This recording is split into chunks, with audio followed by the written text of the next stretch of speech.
Game changer cinema ఎలా ఉంది ఒక్క ముక్కలో చెప్పేస్తా. సోది చెప్పను, సొల్యూషన్ చెప్తా. ఎలా ఉందో క్లారిటీ ఇస్తా. కాబట్టి ఈ వీడియో చివరి వరకు చూడండి. Let's dive into our video. నాకు ఈ సినిమా చూస్తున్నప్పుడు నా ఫీలింగ్ ఏంటంటే, ట్రైలర్ చూసి మోసపోకూడదు అన్నదానికి బెస్ట్ ఎగ్జాంపుల్ ఈ మూవీయే. అసలు మూవీ స్టోరీ ఒక్క ముక్కలో చెప్పాలంటే, శ్రీకాంత్ అప్పన్న మంచి ఫ్రెండ్స్. ఇద్దరు కలిసి మంచి ఒక పార్టీని స్థాపిస్తారు. కానీ శ్రీకాంత్ అప్పన్నని మోసం చేసి చంపేస్తాడు. శ్రీకాంత్కి సీఎం పోస్ట్ ఇస్తారు. అప్పన్నని మోసం చేసినందుకు అప్పన్న కొడుకైన రామ్ నందన్ ఎలా రివెంజ్ తీసుకుంటాడు అనేదే ఈ మూవీ స్టోరీ లైన్. ఇది గేమ్ చేంజర్ కాదు, దిల్ రాజు, శంకర్, రామ్ చరణ్ గేమ్ ఓవర్. పులంతా ఒక్క ఈ చోటే చేరారేలా. ఈ సినిమా ఎలా ఉంది అంటే హెడ్ఏక్ వచ్చేసింది భయ్య. అన్నా గేట్లు తీయండి మేం పారిపోతాం అనేటటువంటి ఫీలింగ్ కలిగింది మాకైతే. రొటీన్ కొట్టుడు, క్రింజ్కే కేర్ ఆఫ్ అడ్రస్ లాగా ఉంది. అసలు ఎలా తీస్తారండి ఇలాంటి రొటీన్ రాడ్ కొట్టుడు? ఇక ఆ శంకర్ అయితే థియేటర్ కాడ కనపడితే రాళ్లతో కొట్టేటట్టు ఉన్నారు రామ్ చరణ్ ఫ్యాన్స్.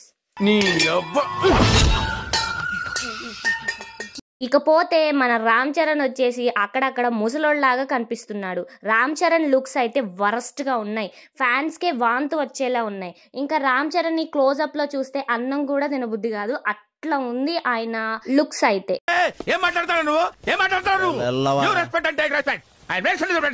చిచ్చి. ఇకపోతే హీరోయిన్ అమ్మగారు, వామ్మో యాక్టింగే చేత కాలేదు అమ్మగారికి. ఒక ఎక్స్ప్రెషన్ పలకడం రాదు, మంచిగా నటించడం చేత కాలేదు.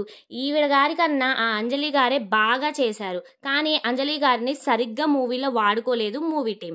ఈ సునామీ నుండి బయటపడడానికి నాకైతే పుష్ప 2 ఇంకోసారి చూడాల్సి వచ్చింది. అసలు ఇలా ఎలా తీస్తారో ఇలాంటి మూవీస్.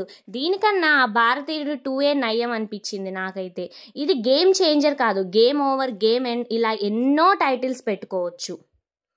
మానవత్వం ఉందా, బుద్ధి ఉందా, ఒక్క చూసి మోసపోవద్దు, ట్రైలర్ చూసి మోసపోవద్దు అనడానికి ఇదే బెస్ట్ ఎగ్జాంపుల్ కదా. నేనైతే చాలా మోసపోయాను.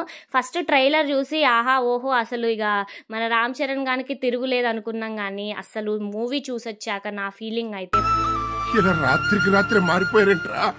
Worst experience. మీరైతే పక్కాగా కూడా అసలు అటువైపు కూడా అస్సలు వెళ్ళకండి, అంత చండాలంగా ఉంది ఆ మూవీ అయితే. అప్పటికే రాజమౌళి గారు ప్రీ రిలీజ్ ఈవెంట్కి వచ్చినప్పుడు డౌట్ వచ్చింది. సేమ్ ఇలాగే కంగువాకి కూడా వచ్చారు, ఫట్ అయిపోయింది. ఇలా గేమ్ చేంజర్కి కూడా వచ్చారు, ఫట్ అయిపోయింది. ఇలా ఇంకా చాలా ఎగ్జాంపుల్స్ ఉన్నాయి. రాజమౌళి గారు వస్తే పక్కాగా ఆ మూవీ ఫట్ అవుతుంది అనడానికి ఇదే బెస్ట్ ఎగ్జాంపుల్ అని కూడా చెప్పుకోవచ్చు.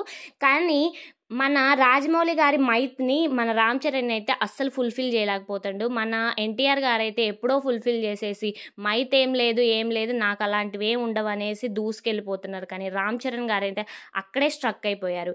ఇంకా ఈ మూవీ అయితే రామ్ చరణ్ కెరియర్లోనే పెద్ద డిజాస్టర్లా మిగిలిపోతుంది.